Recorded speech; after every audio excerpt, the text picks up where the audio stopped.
ಪ್ರಕರಣ ಸಿಬಿಐಗೆ ಕೊಟ್ಟರೆ ಸರ್ಕಾರ ಸಿಕ್ಕಿ ಹಾಕಿಕೊಳ್ಳುತ್ತೆ ಎಂದಿದ್ಯಾಕೆ ಕುಮಾರಸ್ವಾಮಿ? ಪ್ರಜ್ವಲ್ ವಿಡಿಯೋ ಹೇಳಿಕೆ ಬಗ್ಗೆ ಡಿಕೆಶಿ ಹೇಳಿದ್ದೇನು? ಈ ಸುದ್ದಿಗಳನ್ನು ನೋಡೋಣ ಜಟಾಪಟಿ ನ್ಯೂಸ್ ಟಾಪ್ 9 ನಲ್ಲಿ. ಪ್ರಜ್ವಲ್ ರೇವಣ್ಣ ಪ್ರಕರಣದಲ್ಲಿ ಕೇಂದ್ರ ಸರ್ಕಾರ ನಮಗೆ ಸಹಕಾರ ಕೊಡಲಿಲ್ಲ ಅಂತ ಗೃಹ ಸಚಿವ ಡಾಕ್ಟರ್ ಜಿ ಪರಮೇಶ್ವರ್ ಹೇಳಿದ್ದಾರೆ. ತುಮಕೂರಿನಲ್ಲಿ ನಿನ್ನೆ ಮಾತನಾಡಿದ ಅವರು, ರಾಜತಾಂತ್ರಿಕ ಪಾಸ್ಪೋರ್ಟ್ ರದ್ದು ಮಾಡ್ತೇವೆಂದು ಹೇಳಿದ್ರಷ್ಟೇ, ಪಾಸ್ಪೋರ್ಟ್ ರದ್ದು ಮಾಡಿರಲಿಲ್ಲ.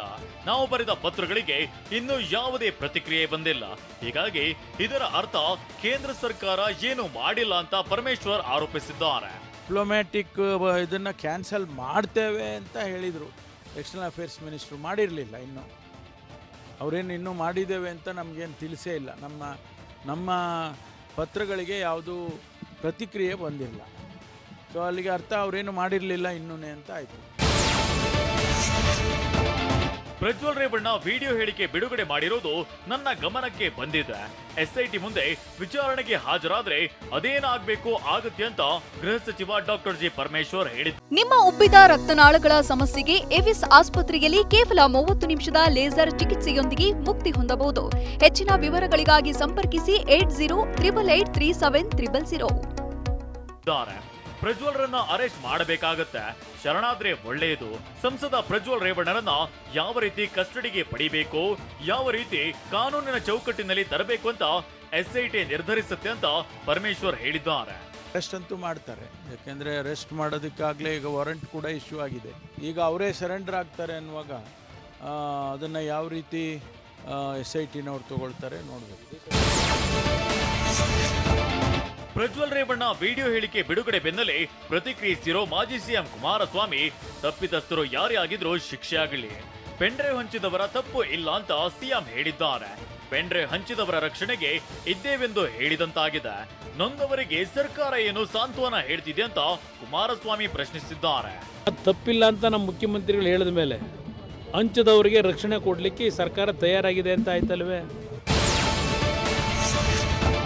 ಒಂದು ಚುನಾವಣೆ ಗೆಲ್ಲಲು ಕಾಂಗ್ರೆಸ್ ನಾಯಕರು ಎಷ್ಟು ಕೀಳು ಮಟ್ಟಕ್ಕೆ ಇಳಿದಿದ್ದಾರೆ ಅಂತ ಮಾಜಿ ಸಿಎಂ ಕುಮಾರಸ್ವಾಮಿ ಕಿಡಿಕಾರಿದ್ದಾರೆ. ಸಚಿವರು, ಅಧಿಕಾರಿಗಳೇ, ನಿಮಗೂ ಅಕ್ಕ ತಂಗಿ ತಾಯಿ ಇಲ್ವಾ? ಪ್ರಜ್ವಲ್ ಪ್ರಕರಣದ ತನಿಖೆಯನ್ನ ಸಮರ್ಪಕವಾಗಿ ಮಾಡುತ್ತಿಲ್ಲ. ಪ್ರಕರಣವನ್ನ ಸಿಬಿಐಗೆ ಕೊಟ್ರೆ ಸರ್ಕಾರ ಸಿಕ್ಕಿ ಹಾಕಿಕೊಳ್ತದೆ. ಪೆಂಡ್ರೈವ್ ಹಂಚಿದವರು ಸಿಕ್ಕಿ ಬೀಳ್ತಾರೆ. ಅದಕ್ಕೆ ಸಿಬಿಐಗೆ ಕೊಡ್ತಿಲ್ಲ ಅಂತ ಚಿಕ್ಕಬಳ್ಳಾಪುರದಲ್ಲಿ ಕುಮಾರಸ್ವಾಮಿ ಆರೋಪಿಸಿದ್ದಾರೆ. ಕೊಟ್ರೆ ಅವರೇ ಸಿಗಾಕತ್ತಾರಲ್ಲ. ಪೆಂಡ್ರೈವ್ನ ಹಂಚಿರ್ತಕ್ಕಂಥವ್ರು ಇದ್ದಾರಲ್ಲ, ಅವ್ರು ಯಾರಿದ್ದಾರೆ ಎಲ್ಲ ಹೊರಗೆ ಬರ್ತಾರೆ. ಅದಕ್ಕೆ ಅವ್ರು ಕೊಡಕ್ಕೆ ತಯಾರಾಗಿಲ್ಲ.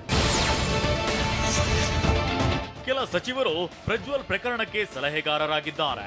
ಇಲಾಖೆ ನಿರ್ವಹಣೆ ಬದಲು ಈ ಕೇಸ್ಗೆ ಸಲಹೆಗಾರರಾಗಿದ್ದಾರೆ ಅಂತ ಚಿಕ್ಕಬಳ್ಳಾಪುರದಲ್ಲಿ ಮಾಜಿ ಸಿಎಂ ಕುಮಾರಸ್ವಾಮಿ ಆರೋಪಿಸಿದ್ದಾರೆ. ನಿನ್ನೆಯಿಂದ ಕೇಸ್ ಬಗ್ಗೆ ಪ್ರಚಾರದ ತೀವ್ರತೆ ಕಡಿಮೆಯಾಗಿದೆ. ಸರ್ಕಾರ ಪ್ರಜ್ವಲ್ ರೇವಣ್ಣ ಪ್ರಕರಣದಲ್ಲಿ ಷಡ್ಯಂತ್ರ ನಡೆಸಿದೆ. ನಾನು ವೈಯಕ್ತಿಕವಾಗಿ ಯಾರನ್ನು ರಕ್ಷಿಸುವ ಪ್ರಶ್ನೆ ಇಲ್ಲ ಅಂತ ಕುಮಾರಸ್ವಾಮಿ ಹೇಳಿದ್ದಾರೆ. ನಿಜಕ್ಕೂ ತಪ್ಪಿತಸ್ಥರನ್ನ ಕಂಡಿಡಿದು ತಪ್ಪಿತಸ್ಥರಿಗೆ ಶಿಕ್ಷೆ ಕೊಡ್ತೀರಾ?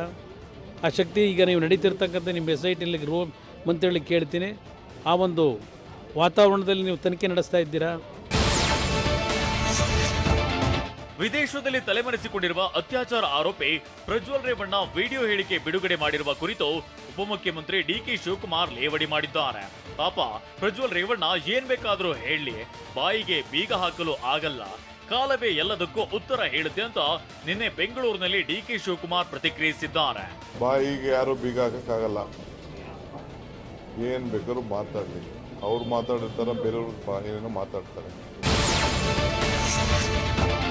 ಮಹಿಳೆ ಕಿಡ್ನಾಪ್ ಕೇಸ್ನಲ್ಲಿ ಮಾಜಿ ಸಚಿವ HD ರೇವಣ್ಣ ಜೈಲುವಾಸ ಅನುಭವಿಸಿ ಸದ್ಯ ಜಾಮೀನಿನ ಮೇಲೆ ಹೊರಗಿದ್ದಾರೆ. ಇದೀಗ KR ನಗರ ಮಹಿಳೆ ಕಿಡ್ನಾಪ್ ಕೇಸ್ನಲ್ಲಿ ರೇವಣ್ಣ ಪತ್ನಿ ಭವಾನಿ ಅವರಿಗೂ ಬಂಧನ ಭೀತಿ ಎದುರಾಗಿದೆ. SIT ಭವಾನಿ ರೇವಣ್ಣಗೆ ನೋಟಿಸ್ ಜಾರಿಗೊಳಿಸಿತ್ತು. ಬಂಧನ ಭೀತಿ ಹಿನ್ನೆಲೆ ಭವಾನಿ ರೇವಣ್ಣ ಮಧ್ಯಂತರ ಜಾಮೀನಿಗಾಗಿ ಕರ್ನಾಟಕ ಹೈಕೋರ್ಟ್ನಲ್ಲಿ ಅರ್ಜಿಯನ್ನ ಸಲ್ಲಿಸಿದ್ದಾರೆ.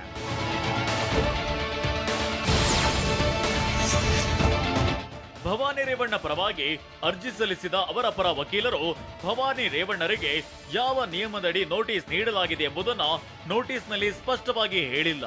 ಹಾಗಾಗಿ ಅವರ ಬಂಧನದ ಅವಶ್ಯಕತೆ ಏನಿದೆ ಅಂತ ಗೊತ್ತಾಗುತ್ತಿಲ್ಲ. ಹಾಗಾಗಿ ತಮ್ಮ ಕಕ್ಷಿದಾರರಿಗೆ ಜಾಮೀನು ನೀಡಬೇಕು ಅಂತ ಭವಾನಿ ರೇವಣ್ಣ ಪರ ವಕೀಲರು ಕೋರಿದ್ದಾರೆ. ನಿನ್ನೆ ಅರ್ಜಿಯ ವಿಚಾರಣೆ ನಡೆಸಿದ ನ್ಯಾಯಪೀಠ ಭವಾನಿ ರೇವಣ್ಣನವರ ಪರ ವಕೀಲರು ಎತ್ತಿರುವ ಪ್ರಶ್ನೆಗೆ ಉತ್ತರಿಸುವಂತೆ ಎಸ್ಐಟಿಗೆ ಸೂಚಿಸಿದೆ. ಅರ್ಜಿ ವಿಚಾರಣೆಯನ್ನ ಇವತ್ತಿಗೆ ಮುಂದೂಡಿದೆ.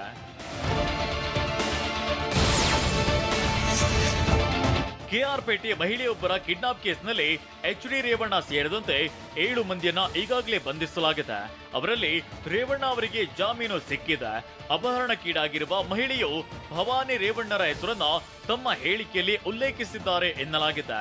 ಈ ಕಾರಣಕ್ಕಾಗಿಯೇ ಭವಾನಿಯವರಿಗೆ ಬಂಧನ ಭೀತಿ ಎದುರಾಗಿದೆ.